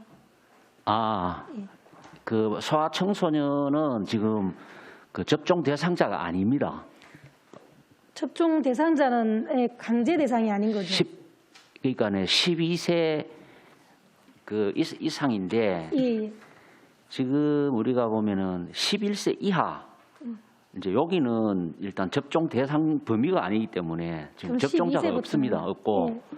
이제 미국 같은 경우에 뭐 5세 이상 이제 뭐 이렇게 한다라는 것도 있는데 아마 이것도 우리도 결국은 아마 연령 범위가 점점 밑으로 낮아지지 않을까 생각을 합니다. 현재로서는 12세부터 지금 우리나라가 12세부터입니다. 예. 그러면 중고등학생들은 지금 대부분 맞고 있다는 거네요. 그죠? 18세가 이제 고3이니까 예. 그 18세에서 29세까지 통계를 보면은 저희들이 2차 접종률까지가 86.7%인데 그다음에 12세에서 17세 그러니까 고2까지죠. 요거는 지금 현재 24.1% 정도 접종했습니다. 2차 접종. 청소년들이 대부분 만약에 코로나에 걸린다 하더라도 무증상 상태 아닌가요? 대부분은? 근데 이제 뭐 증상은 좀 약하다 하더라도 예를 들어서 치명적인 어떤 뭐 사망에 이른다고 했을 때 얘들은 기대 수명이 너무나 길게 많이 남아 있는 거기 때문에 우리가 단순하게 이제 그 정부에서도 이제 평가를 할 때 위험도라든지 접종의 이익이 크냐, 이 사람의 이제 기대 수명이나 이제 남아 있는 그 인생의 그게 더 크냐를 이제 따지는데 아직까지 지금 11세 이하는 우리나라는 접종을 안 합니다. 예. 아니, 저도 11세 이하를 맞추라는 아닌데 지금 문제는 중고등학생들이 활동력이 왕성하지 않습니까? 아이들이 학교도 가고 학원도 가고 예. 그리고 이제 그 아이들은 걸려도 만약에 무증상이라면 가족들한테 이제 전파할 가능성이 많고 지금은 또 어르신들이 아스트라제네카 맞은 분들은 현재 많이 면역력이 떨어져 있어가지고 돌파 감염의 위험성이 굉장히 높지 않습니까? 그렇습니다. 예. 그러니까 저는 12세부터 중학생부터 고2까지는 좀 접종률을 높였으면 좋겠습니다. 그래서 저희들이 이제 이게 그 조금 이제 보면은 접종을 꺼리는 경향들이 있습니다. 지금 고연령층에 있는 학부모나 이런 분들께서 그래서 저희들이 이번 주에 교육청하고 우리 시하고 학생들 접종 유초 중고 학생 학원 뭐 이렇게 포함해서 이 학생들 청소년들 접종률을 어떻게 올릴 거냐, 어떻게 홍보를 할 거냐, 그리고 방역 대책을 어떻게 강화를 할 건지를 저희들이 그 목요일 날 지금 회의를 지금 계획을 하고 있습니다. 있기 때문에 교육감, 부교육감하고 저희 행정부시장 주재로 우리 시에서 그 대책을 논의를 하기로 돼 있습니다. 뭐 전국의 확진자가 막 쏟아지는 상황에서 저희 울산은 굉장히 선제적으로 관역을 지금 잘하고 있습니다. 거기에 대해서는 너무 건강국과 또 그 여태 과장님들이라든가 뭐 시민건강과장님, 뭐 시의 안전과장님 너무 감사드리고요. 근데 저는 이제 학교에서 이런 문제가 생기면 너무 빨리 확산될 거기 때문에 과거에 저희들은 그 불주사라 그러나요? 그거를 학교에서 다 마쳤지 않습니까? 그래서 학교의 현장에 가서 조금 더 적극적으로 해볼 필요가 있지 않을까, 여기에 대해서 좀 논의를 해주셨으면 합니다. 예. 학생 접종률을 좀 올리는 방안을 여러 가지 아이디어를 좀 모아서 다른 시도에 이제 그 하고 있는 이런 뭐 우수 사례들이라든지 이런 거를 좀 저희들이 벤치마킹을 하고 또 자체적으로도 좀 개발을 해서 우리 이번 회의하면서 교육청하고 머리를 맞대면서 좀 방안을 좀 찾아보도록 하겠습니다. 예, 감사합니다. 계속 수고 좀 해주십시오. 예. 장윤호 부위원장 추가 질의하시겠습니까? 네. 앞서 제가 이 부분뿐만 아니고 계속해서 전통적인 대안이나 정책을 가지고 계속 지금 현재의 문제를 대처하려고 하면 사실 해법이 나오지 않습니다. 우리가 일본의 후쿠시마 사태를 봤지만 매뉴얼이 없는 상황이 벌어지면 대응이 안 되는 상황들. K 방역이 높이 평가를 받았던 이유 중에 하나가 뭐냐면 이런 팬데믹 상황에 아무도 가보지 않는 길을 나름대로 합리적으로 우리가 선제적으로 시약 개발부터 시작해서 준비를 잘했기 때문에 저는 이 자리에 와 있는 거라 생각합니다. 그래서 정책은 항상 조금은 시도를 해서 변화를 계속 모색해 가야 되는 게 저는 행정이라 생각이 들고요. 최근에 지금 오미크론이라는 또 새로운 변이이기 때문에 이제 아직 우리나라는 얘기가 없지만 굉장히 좀 전 세계적으로 시끄러운 걸로 알고 있는데요. 오늘 여기 들어오기 전에 티타임 시간에 제가 이제 우리 전문위원께서 이제 서울에 어떤 일로 갔다 오셔서 그 느낌을 말씀하셨는데 사실 그게 굉장히 저는 중요한 거라고 생각합니다.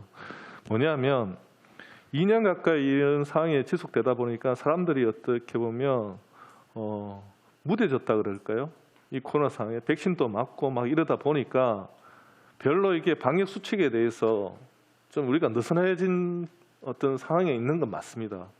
그래서 어떻게 보면 더 위험한 상황이 지금 벌어졌는데 오미크론이라는 그 변이에 대해서는 사실은 치명률이나 어떤 그 전파력에 대해서 아직 확인된 게 없어요.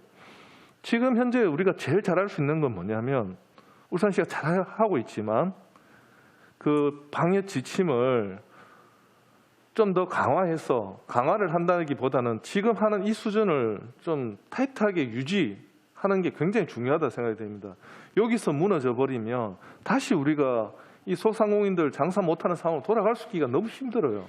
그래서 지금 최일선에서 뭐 힘드신 걸 저희들도 공감을 합니다. 저희 역시도 좀 그런 부분에 대해서 좀 느슨해진 마음가짐을 가지고 있는데 어쨌든 이 부분을 국헌의 울산시라도 그 방역 지침에 관련한 어떤 현장 점검이나 어떤 소상공인들이 또 행여나 또 느슨하게 할 수 있는 이런 부분들을 점검도 좀 더 하고 지금 그 허리띠를 다시 한번 우리가 다 잡아매야 되는 상황이 온 것 같아요. 지금 이 시기를 우리가 잘 넘으면 우리는 또 더 완화된 단계로 나갈 수 있을 거라 생각이 들어서 우리 간염병 관리과장님 늘 수고를 많으시는 걸 저희가 알고 있고요. 예산 부분에 대해서 저희가 더 지원을 못한 게 죄송할 따름이지 어쨌든 저는 그렇게 생각을 합니다. 뭐 사실 없는 예산에 부족하겠지만 그래도 시민건강국은 조금 더 정액을 많이 한 걸로 알고 있습니다만은 그래도 많이 부족한 걸 알고 있고요.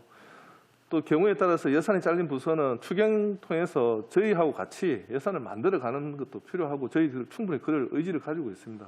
그런데 제일 중요한 것은 지금 아까 말씀드렸던 지금 기존에 유지하고 있는 방역의 어떤 이 체계 수준 관리를 그러니까 이게 무너지면 안 된다는 어떤 그 절박함이 좀 있어야 될 것 같아서 그래서 우리 간염관리과장님 만전을 기하고 계시겠지만 한번 거기에 대한 어떤 계획이나 방안에 대해서 또 연말 연시가 있어서 그렇습니다. 네, 말씀을 한번 주십시오. 네, 하여튼 좋은 말씀 감사드립니다. 그리고 예산 부분도 사실 뭐 우리가 신설과고 금년에 신설된 과에 뭐 현재까지 그 우리 뭐 내부에서도 마찬가지고 의회에서도 전폭적으로 이렇게 지원을 해주셔서 뭐 예산에 대한 지금 압박을 받아본 적이 지금 현재 없습니다. 없고 일단 잘 진행이 되고 있고 지금 우리 시가 그 금년 4월부터 상당히 안 좋은 국면으로 이제 전개가 되어 오다가 이제 10월부터 이제 안정화가 되었습니다. 10월부터 이제 10월 11일 두 달 동안은 전국에서 주간 발생률이라든지 감염 재생산 지수라든지 여러 지표들 중에서 우리 울산이 아마 가장 낮은 걸로 지금 되고 있습니다. 되고 있는데 지금 우려스러운 거는 한 두 가지가 당장 우려스러운 거는 첫째, 전국 상황이 울산을 빼고 세종 정도는 뭐 울산하고 좀 뺀다 하더라도 나머지는 다 그렇게 좋지 않은 상황으로 지금 흘러가고 있습니다. 그럼 그거는 결국은 울산이 뭐 상방 하방 압박을 받을 수밖에 없는 상황이 있는 부분이 있고 또 하나는 방금 지적해 주신 그 이제 오미크론이라는 새로운 변이가 이제 발생이 돼서 이게 지금 어제까지 보니까 19개국 159건으로 지금 늘었습니다. 늘었고 그러니까 뭐 전 세계적으로 지금 뭐 확산이 되고 있다라고 봐야 될 것 같고 그다음에 이게 뭐 알려진 바와 같이 현재까지 알려지는 거는 그 스파이크 단백질 내에 32개의 이제 아미노산이 변이가 있다. 그런데 이제 그 알파는 9개, 베타는 8개, 감마는 12개, 델타가 12개 정도의 변이 아미노산을 가지고 있었는데 이건 지금 32개로 지금 밝혀져 있는데 그럼 이거는 결과적으로 전파력은 증가될 것이고 면역 회피 가능성이 크다. 이제 WHO에서는 이제 이렇게 분석을 하고 있습니다. 그래서 뭐 저희들도 뭐 정확한 어떤 데이터를 가지고 있지는 않고 아직 국내에 발생자는 지금 아직까지는 없기 때문에 그래서 중앙에서 이 부분에 대해서 뭐 지금 연구도 하고 있을 거라고 생각을 합니다만은 지금 우리가 뭐 우리 정부나 우리 시가 지금 당장 지금 결정을 해놓은 사항은 뭐냐 하면 그 남아공을 포함한 이제 8개국 즉 남아공, 보츠와나, 짐바브웨, 그다음에 나미비아, 모잠비크, 말라위, 레소토, 에스와티니 이렇게 한 8개 국가에 대해서는 방역 강화 국가 고위험 국가로 격리 면제를 제거를 했습니다. 이미 10월 28일자로.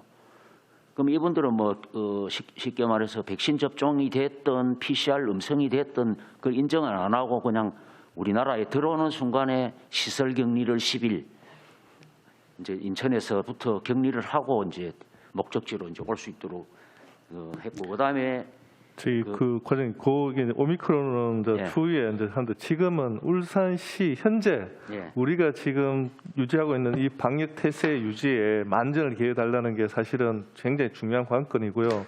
연말 연시 잘 넘어가야 되고 지금 잘하고 계신데 이 부분에 대해서 다시 한번 좀 경각심을 깨워주시고 힘드시겠지만 더 점검하시고 어떤 저희들도 식당에 가보면 가끔씩 이렇게 등록을 안 하는 경우가 보여져요. 저희 눈에도 사실은. 그러니까 그런 걸 더 한번 챙겨봐 주셨으면 좋겠고 또 한 가지 더 말씀을 드리면 이 부분에 대해서 지금 불법 체류자, 미등록 외국인 관련돼서 과거에 이제 정부에서 이걸 가지고 뭐 이렇게 체포해서 추방하지 않겠다라고 했는데 과거에 이런 사례가 하나 있었더라고요. 뭐 전라도 쪽에서 그 말을 믿고 갔던 외국인한테 앞에 출입국 관리소 직원들이 나와서 체포해서 추방시킨 사례가 이제 다 이게 전국에 다 확산이 됐겠죠. 자기들끼리 이제 그래서 정부를 신뢰하지 않는 거죠, 사실은.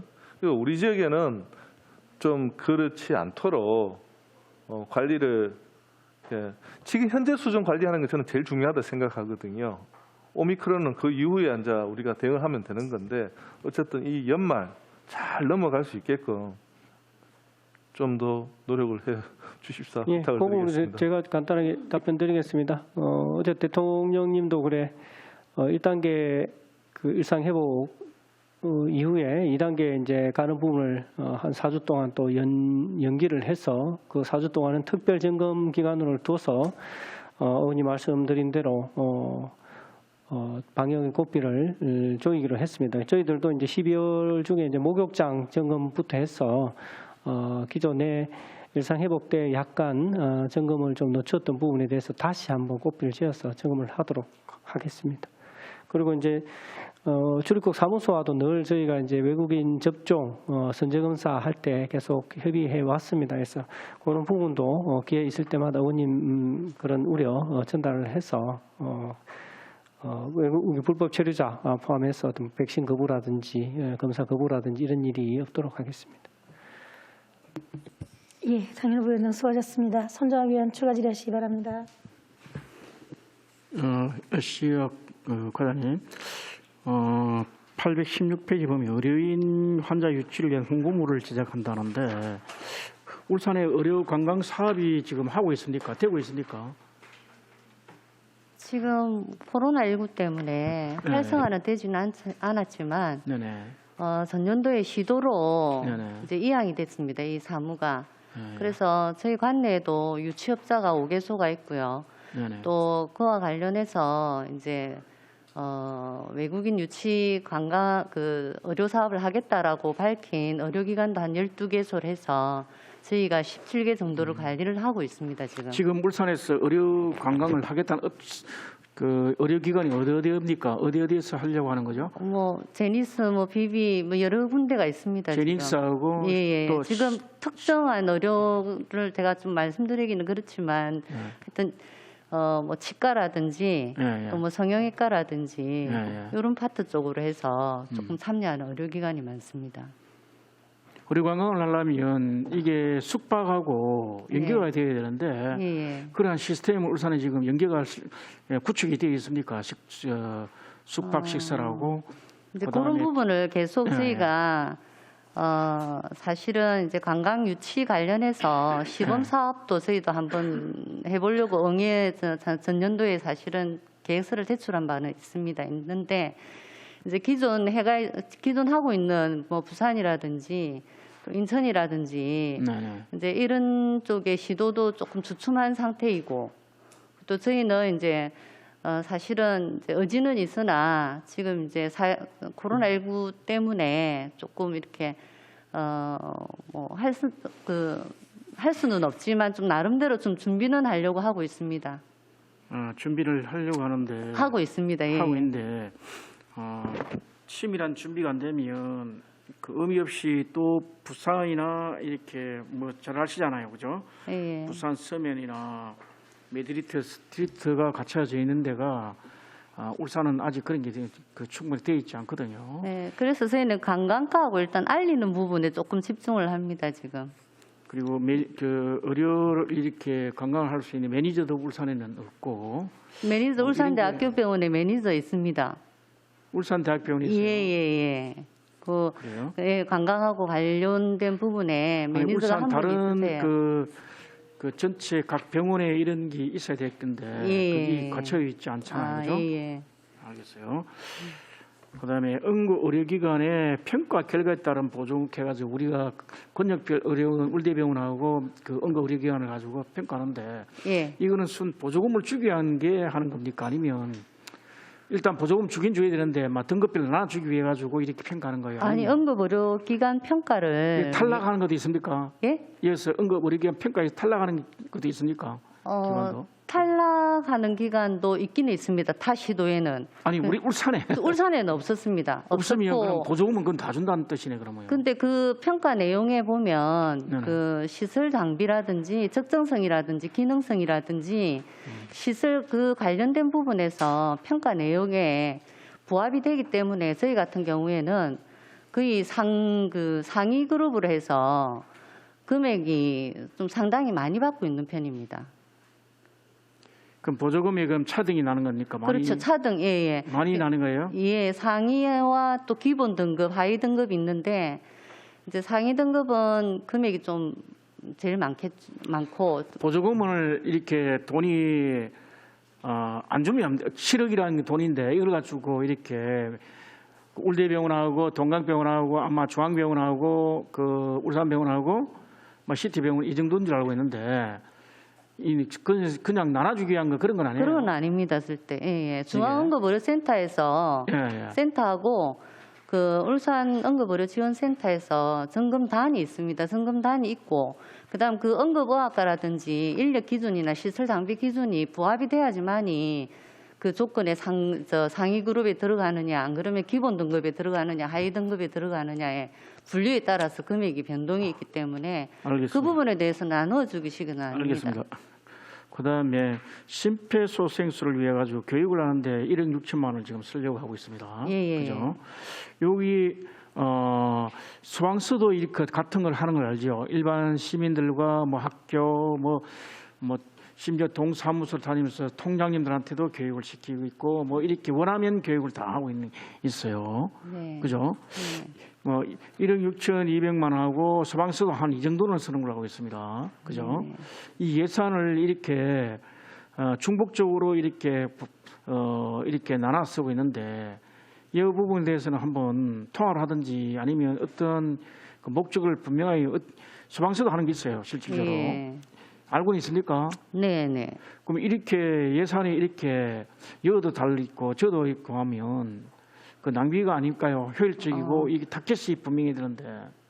그 제가 생각하기에는 심폐소생의 저변 확대에 위해서는 119는 119대로의 어떤 역할로서 해야 되고 저희 같은 경우에는 일반 시민이라든지 또 그 심폐소생 그 심장 충격기를 가지고 있는 데라든지 설치 업무 기관이 또 있습니다. 잠깐만 그러면 학생들도 있고. 예. 소방서는 그렇게 그 소방서 한다 합시다. 그러면 예. 어느 기관에서 교육을 시킵니까 이거는? 저희는 그 울산대 교육단이 별도 있습니까? 예? 교육을 시키는 그 예, 있습니다. 저희 그 울산대학교 병원에 대학병원요. 네네네. 대학교 병원에서 저희 그 인력 풀 구성을 해서 그 계속 그 운영을 하고 있습니다. 상근 인력이 있습니다. 대학병원을 줘가지고 일을 하겠다 하고 있다. 대학병원에 가야만 교육받고.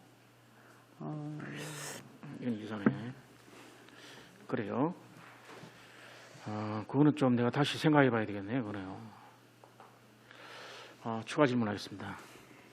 예, 수고하셨습니다. 장윤호 부위원장 추가 질의하시기 바랍니다. 네.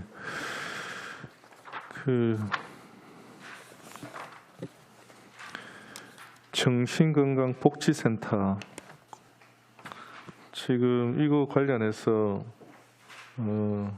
이게 이번에 처음 하는 사업이신가요?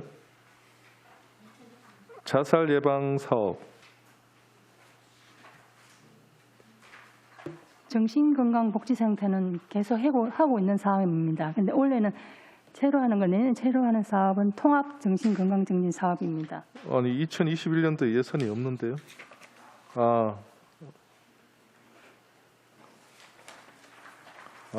제가 잘못 봤습니다. 이거 관련해서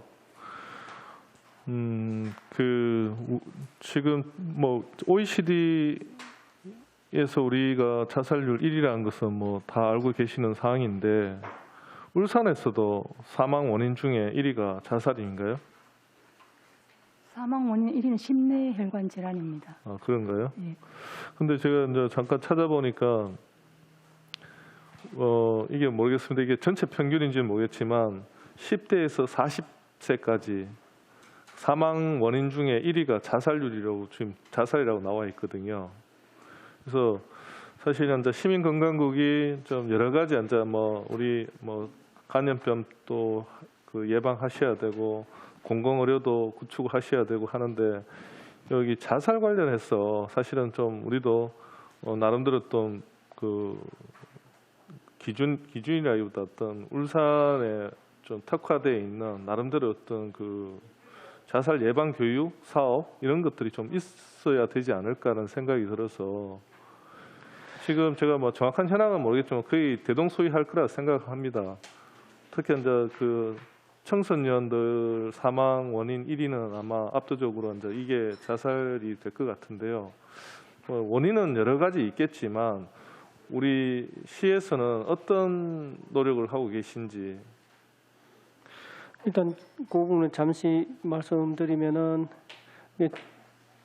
사실 뭐 젊은 층에서 자살이 1위라는 거는 뭐 다른 암이나 심뇌혈관이나 이런 쪽에서 사망 원인이 되는 경우가 없기 때문에 숫자적으로는 뭐 60세 이상에 비하면 자살률이 훨씬 낮지만 그럼에도 불구하고 젊은 사람들이 이제 그 죽을 수 있는 원인은 거의 자살이 이제 그 제일 큰 것 같습니다. 저희들도 그래 정신의료 인프라가 많이 약해서 현재는 그 민간 병원이 마더스 병원에서 광역 정신건강센터를 맡아서 운영을 하고 있습니다. 하고 금년 같은 경우에도 이제 자살 그 예방센터를 또 추가로 개설을 해서 그쪽에서 일을 해주고 있고 또 정신건강 박람회를 온라인으로 또 개최를 해서 우울증이나 자살 예방이나 이런 쪽에 대한 어떤 상담 또 그 애플리케이션으로 또 그런 또 상담을 받고 또 교육을 받고 기존에 이제 녹화된 프로그램을 다운받아서 이제 볼 수 있는 뭐 그런 여러 가지 사업을 하고는 있습니다. 그리고 이제 응급도 전화가 왔을 때 이분이 자살을 시도할 가능성이 좀 높다 하면 또 즉시 출동을 해서 상담이라든지 또 그 경찰하고 연계해서 또 보호를 할 수 있는 그런 체계도 갖추고는 있습니다만은 크게 빠른 속도로 뭐 준다든지 이런 경향은 아직은 안 보이고 있습니다. 많이 조심을 하고 있습니다. 뭐 다른 지역의 평균하고 거의 수렴하기 때문에 별 문제가 없다 이렇게 바라볼 수도 있지만 별 문제가 없다기보다는 뭐 우리도 그냥 평균적으로 선방을 하고 있다 이렇게 생각할 수도 있지만 조금 이 부분은 한번 다르게 좀 접근을 해볼 필요가 있지 않느냐. 자살의 원인이 여러 가지가 있겠지만 뭐 우리가 흔히 아는 뭐 경제적인 부분 또 어떻게 보면 그 우리 사회의 그 과도한 경쟁 이런 부분들이 있을 수 있는데 어쨌든 그 울산 지역의 또 나름대로 특색이 또 있을 거라 생각이 되거든요. 한번 이 부분이 워낙 그 수치나 이게 크기 때문에 그리고 사실은 뭐 생애 전 주기를 봤을 때 이제 말기 끝에 있는 분들이 아니라 이제 시작하는 분들이 이제 이런 선택을 한다는 게 사실 문제인데 이게 사회적으로 큰 손실이라고 생각이 들거든요. 그래서 우리 시에서도 한번 이거를 뭐 교육청하고도 같이 연결을 하시든지 아니면 보건환경연구원이나 아니면 울산연구원을 통해서 하시든지 여기에 대해서 다른 시도에서 하지 않는 그런 것들을 좀 적용을 했으면 좋겠다 싶은 생각이 들고요. 이 부분은 당사자의 문제도 있지만 잘 드러내지 뭐 우울증도 있을 수 있는데 가족의 문제도 있을 수 있으니까 그런 어떤 프로그램이랄까 예방 프로그램을 좀 한번 도입을 해서 우리도 뭔가 다른 지역하고 다르게 우리가 선제적으로 뭘 한번 해봤으면 좋겠어요. 특히 이 부분에 있어서는. 네, 저희들도 일단 뭐 자살이 다른 지역보다도 사실 그 뭐 좋지 않은 게 사실입니다. 사실은. 그래서 없는 인프라 속에서도 여러 가지 사업을 마련을 하고 있고 또 다른 시도의 사례를 봐가면서 지금 청년 자살 예방을 위한 사업도 지금 구상을 하고 있습니다. 그리고 뭐 저 지난번에 그 행감 때도 의원님 말씀드렸듯이 이제 뭐 간병살인이라는 부분 이런 부분에 대해 저희들도 이제 그 어떤 간병살인에 관한 책을 다룬 또 그런 도서가 있어서 쭉 한 뭐 본결과 의원님 말씀드린 대로 아주 뭐 법적인 문제, 비용적인 문제, 또 어떤 사회 프로그램적인 문제 여러 가지 방안이 많이 앞으로도 강구가 많이 돼야 되겠다는 생각이 좀 많이 들어서 계속 스터디를 해서 그런 부분에 대해서 신경 써 나가도록 하겠습니다. 네, 그 정신건강복지센터에서 먼저 좋은 사업 하나를 발굴을 하셔가지고 좀 이 부분이 저는 사실 저도 이 사회 일원으로서 좀 우리가 세계 1위라고 이게 불명예다 이런 차원이 아니고 이게 진짜 대안이 없는 건가 우리가 그런 생각이 들어서 그래서 울산에서 한번 선도적으로 여기에 대한 줄일 수 있는 울산이 만약에 전국 평균의 한 절반 정도로 떨어진다 그러면 전국에서 다 우리를 보고 배우겠죠. 그러니까 그런 한 번의 도전이랄까 노력이 한번 해봤으면 좋겠다 싶습니다. 네. 정현욱 의원 수고하셨습니다. 손정학 의원 추가 질의하셨습니까?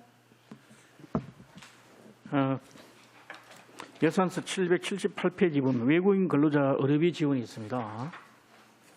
시민건강과장님.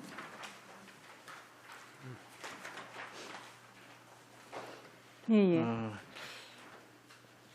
외국인도 우리나라 와서 그 질병에 걸리면 우리가 치료해주고 하는 것은 인도적인 차원에서 반드시 필요하다고 저는 생각하고 지원을 해야 된다고 생각하는데 집행하는 방법은 이건 어떻게 합니까? 병원이 환자가 입원을 지정된 병원이 있으니까 아니면 예, 지금 저희들이 그 산전 그 임산 부분에 대해서 프라메우디 병원과 협약을 해가 있고 네네. 경증 환자에 대해서는 동강병원과 협의를 해서 하고 있고 경증, 예. 경증은 동강병원이고 동강병원, 중증은 울산대병원과 울산대병원하고 협의 MOU를 맺어가지고 예, 하고 있습니다. 예. 운영하고 있습니까? 예. 그러면 이분들은 건강 우리나라에서 있으면서 그 그 보건 우리 국민 보건 그 우리 그 몇 프로 우리 국민처럼 네네. 보험료를 낸 사람들은 자기들도 건강 그 받을 수 있잖아요. 권리가 있는 거잖아요, 그죠? 그 사람들 말고 이거 혜택하는 거죠? 그렇습니다. 미등록 그죠? 미등록 그죠, 그죠? 네네네. 알겠습니다. 그다음에 우리 그 한방 의료 5분의 예산 목이 바뀌는데 보조금에서 그죠? 한방 난임 치료. 예, 난임 그죠? 보조 사업이 그 전에 보조 사업을 했잖아요, 그죠? 예. 그 지금은 이제 이렇게 바뀌다 보니까 예산 사업으로 되니까 바로 1월달에 바로 집행되고 이런 되는 거죠, 그러면 그죠? 지금 한방 난임 치료비는 1월부터 바로 됩니다. 바로 되는 거지 이제 예, 그죠? 옛날처럼 이렇게 또 상반기를 그냥 보내고 이렇게 하는 1, 4분기를 그냥 보내고 이런 게 아니고 네네. 되죠. 그다음 난임 치료비를 지금 시작하고 있는데 네네. 몇 회까지 가능합니까? 양방 같은 경우에는 최대 난임 치료 예. 한방은 말고? 밑에가 필요 없습니다. 없고 180만 1인당 180만 원 예, 범위 내에서 할 수 있습니다. 난임 치료비 양방 한방 난임 예. 예. 한방 말고 양방 같은 경우에는 양방 그 이제 난임 체내 치료를 위해 가지고 소위 말해 가지고 뭐 수정 그 시험관 악이라든지 이런 거 하잖아요. 체내 그죠? 수정, 체외 예, 체내 수정, 인공 수정이 하잖아요. 있는데 예. 17회까지 할 수 있습니다. 17회까지. 예. 17회. 예. 난임 진단을 받은 임산부 또는 배우자는 예. 그 체내 수정, 인공 수정해서 17회까지 받을 수 있습니다. 그래서 이번에 보면 그 예산이 많이 확충되었습니다. 네. 갈수록 고령 그 산모가 많고 또 네, 맞습니다. 그거는 나도 예, 인정합니다. 난임 부부가 많아서 예산이 예, 예. 확충되었습니다. 지금 뭐 연령대가 처음 다 결혼 적령기가 넘어서 가지고 다 30대 이후에 결혼하는 이런 경향이 맞습니다. 뭐 생기고 아이는 갖고 싶어하고 하다 보니까네 자연 뭡니까 그 임신이 돼서 이렇게 되는 힘든 모인데 그래서 이것과 관련돼가는 주변에서 이야기가 많이 해요. 적극적으로 우리가 이런 인구 정책에도 맞는 기고 그래서 도와줄 수 있는 방법은 최선을 이렇게 다해야 된다는 게 제 점이다. 저도 어려운 과정에서 애를 낳기 때문에 이런 부분은 충분히 공감하고 있기 때문에 제가 하는 겁니다. 자, 그다음에 우리 농어촌에 가면 보건지수가 있대. 보건지수가 아니고 보건소에 그 보건진료소 보건진료소 그래서 있지, 그죠? 거기에 계신 분들이 그 간호사 일정 교육을 받은 분들이 소당을 하고 있잖아요, 그죠? 지금 보건지소에는 공중보건의사가 있습니다. 네, 보건진료소, 예, 간호사 간호사들이 중에서 또 예, 하고 있는 부분 있죠, 그죠? 예. 그 보면 우리가 울산에는 그 대부분 군직이 다 있습니다, 그죠? 예, 예. 그분들은 우리 공무원으로 임명되어 있는 거 아닙니까? 예, 공무원 맞습니다. 맞죠? 네네. 그죠? 똑같은 우리 공무원과 똑같은 그 저거고 있죠, 그죠? 엄석 보건지소하고 척가 보건지소가 있습니다. 아니 몇 군데 보건진료소 있잖아요. 아니 몇 군데 있잖아요. 두동도 있고 두동 군에 9개 하고 북구에 2개가 있습니다. 두 개 북구도 예. 강동가 뭐 정량가 있고 예, 있잖아요, 그죠? 예, 그죠? 예, 예. 진료소가 그 사람들이 저 있잖아요, 그죠? 예, 예. 그 어른들이 많이 이용해요, 솔직히. 예. 저도 두동에 두수를 이렇게 뭐 갈 일이 있어가지고 이렇게 가보면 본게 보니까네 본게도 있던데 뭐 어른들이 많이 이용하시는데 아무래도 불편한 노인분들이 원거리보다도 가까운 진료소 찾기 보통 오신 쉽기 분들 때문에. 대다수가 노인들이 통풍이라든지 아니면 그 뭐 다리 잘 묶어 있거나 와가지고 이렇게 열 치료도 받고 뭐 이렇게 하는 걸 봤어요. 물리치료 받고 합니다. 예. 예. 그 온열 치료인가 뭐 이런 것도 받고 뭐 등등 하던데 우리 한방 그 한의사를 이런 데도 배치를 안 됩니까? 한의사 같은 분을 보니까 대다수가 그런 걸 많이 원하더라고. 그 어른들이 본기에 한번 들어가니까네 뭐 다른 일이 있어가지고 무슨 뭐 일이 들어가던데 제가 두서면 그 공무원을 했기 때문에 한번 들어가는 김에 한번 들어가 봤는데 이 원하는 어른들이 원하는 게 한방 관련돼가 이런 걸 많이 이야기하시고 하시는데 한의사를 이런 데 배치는 안 됩니까, 우선은? 지금 저희가 보건지소 한 11군데 정도에는 지금 한방 의사가 있습니다. 한방을 하고 있습니다. 그 본건 그 두동 본계도 그 한방 진료소 그 배치가 돼 있습니까 지금? 소장님이 그러던데 간호사 출신이던데 이러면. 그런데 이제 그 공보위 중에는 한의사가 있는데 일반적으로 이제 보건지소에서 근무를 하고 있고 보건진료소 같은 경우에는 이제 간호사 한 분이 거의 다 배치가 돼 있는 상황이고 뭐 사실 그 어르신들한테는 굉장히 뜻이 있는 건데 의사가 이제 그 진료소에서 근무를 하면서 하기에는 조금 운영에 있어서 좀 비효율적이지 않느냐. 근데 꼭 필요하다 하면 이제 공보위 한의사가 보건지소에서 보건진료소까지 요일을 정해서 그 시간을 정해서 어느 일정 요일에 몇 시에 한의 서비스를 한다 하면 그렇게는 이용할 수가 있을 것 같은데 별도로 이제 그 진료소에 간호사 한 분이 근무하시는데 또 한방의사까지 그렇게 하기에는 인력적으로 쉽지가 않다.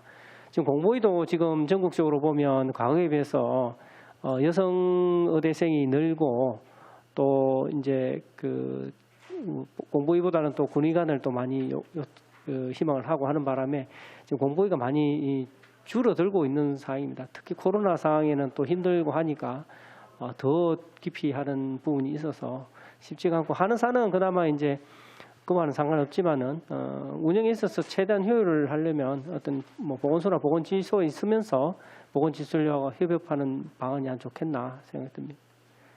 하겠습니다. 예. 예. 네. 장현 부위원장 마무리 질의하시기 바랍니다. 네. 그 유례없는 그 팬데믹 상황에서 시민건강국이 정말 악전고투를 하고 계신 부분에 대해서 저희가 많이 격려하고 또 도움을 드려야 되는데 사실 그렇게 했는지 좀 반문하는 부분도 좀 있고 또 시민건강국은 사실은 저희와 같이 시작을 했다고 해도 과언이 아닙니다. 그래서 특히 시민건강국을 바라보는 저희 애정이 사실은 남다릅니다. 그렇게 만들어진 시민건강국이 지금 어려운 상황 속에서 울산 시민들의 어떤 건강을 지키는 최일선의 파수꾼으로서 역할을 지금까지는 잘해오셨다고 생각이 됩니다. 가지 않는 길을 가시면서 어려움들이 많을 거라 생각하는데요. 좌고우면하지 마시고 오로지 울산 시민과 울산을 위해서 굳건히 걸어가 주시길 바라고 저희가 응원하겠습니다. 네, 감사합니다. 예, 감사합니다. 예, 장현 부위원장 감사합니다. 손정학 의원 마무리 질의하시기 바랍니다.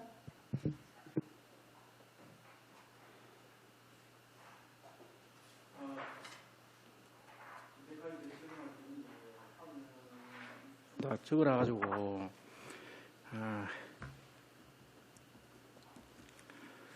제발은 다 적는 그 시민건강과단이 네. 오후에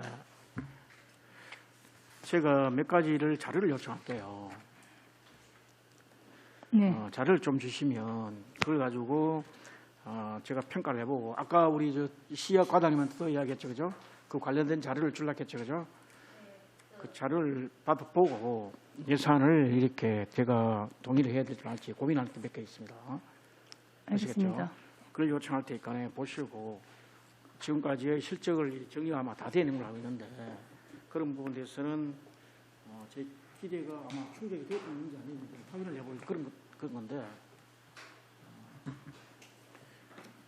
지금 뭐 12시가 다 돼가지고 더 이상 제가 질문하는 것도 그렇고 여하튼 시민건강국을 우리가 만든 목적이 있습니다. 좀 더 우리가 효율적이면서도 합리적으로 우리 시민들을 좀 이렇게 건강 정지를 시켜야겠다. 선제적으로 우리가 해드린 게 많이 있습니다. 여러분들 해마다 발표되어 있는 건강 지표에 보면 우리 울산이 항상 몇 가지는 항상 꼴찌입니다.